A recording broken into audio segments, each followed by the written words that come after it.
ಮನುಷ್ಯನಿಗೆ ಸಮಾನವಾದ ನ್ಯಾಯ ಸಿಗಬೇಕು.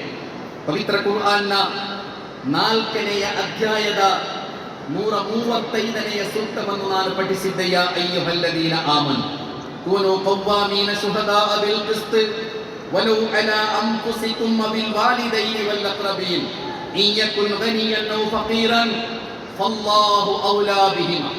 ಜಗತ್ತಿನ ಅತ್ಯಂತ ಶ್ರೇಷ್ಠ ಕಾನೂನು ವಿದ್ಯಾಲಯ ಹಾರ್ವರ್ಡ್ ಲಾ ಯೂನಿವರ್ಸಿಟಿ, ಜಗತ್ತಿನ ಅತ್ಯಂತ ಪ್ರತಿಷ್ಠಿತ ವಿದ್ಯಾಸಂಸ್ಥೆ ಹಾರ್ವರ್ಡ್ ಲಾ ಯೂನಿವರ್ಸಿಟಿಯ ಲೈಬ್ರರಿಯ ಬಾಗಿಲಿನಲ್ಲಿ, ಪ್ರವೇಶ ದ್ವಾರದಲ್ಲಿ ಹಾರ್ವರ್ಡ್ ಯೂನಿವರ್ಸಿಟಿಯ ಲೈಬ್ರರಿ ಜಗತ್ತಿನ ಅತಿ ದೊಡ್ಡ ಲೈಬ್ರರಿ ಅಂತ ಗುರುತಿಸಲ್ಪಡುತ್ತದೆ.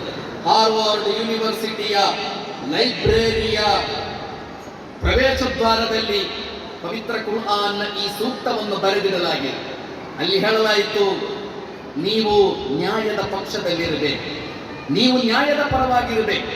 ವಲೌ ಅಲಾ ಅನ್ಫುಸಿಕುಮ್, ಬಹಳ ಮಾರ್ಮಿಕವಾದ ಸಿದ್ಧಾಂತ ಅದು. ನ್ಯಾಯ ನಿಮ್ಮ ವಿರುದ್ಧವಾದರೂ ನೀವು ನ್ಯಾಯದ ಪರವಾಗಿರಬೇಕು. ಅವಿಲ್ ವಾಲಿದೈನಿ ವಲ್ ಅಕ್ರಬೀನ್, ನ್ಯಾಯ ನಿಮ್ಮ ತಂದೆ ತಾಯಂದಿರ ವಿರುದ್ಧವಾಗಿದ್ದರೂ ನೀವು ನ್ಯಾಯದ ಪರವಾಗಿರಬೇಕು. ನ್ಯಾಯ ನಿಮ್ಮ ಸಂಬಂಧಿಕರ ವಿರುದ್ಧವಾಗಿದ್ದರೂ ನೀವು ನ್ಯಾಯದ ಪರವಾಗಿರಬೇಕು.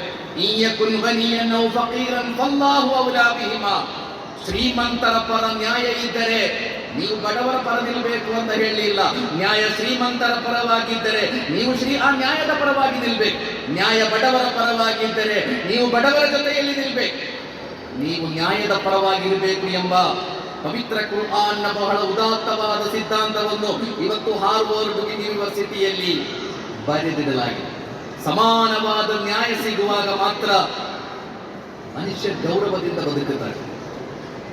ಸಮಾನವಾದ ನ್ಯಾಯ ಸಿಗುವಾಗ ಮಾತ್ರ ಮನುಷ್ಯ ಘನತೆಯೊಂದಿಗೆ ಬದುಕುತ್ತಾನೆ.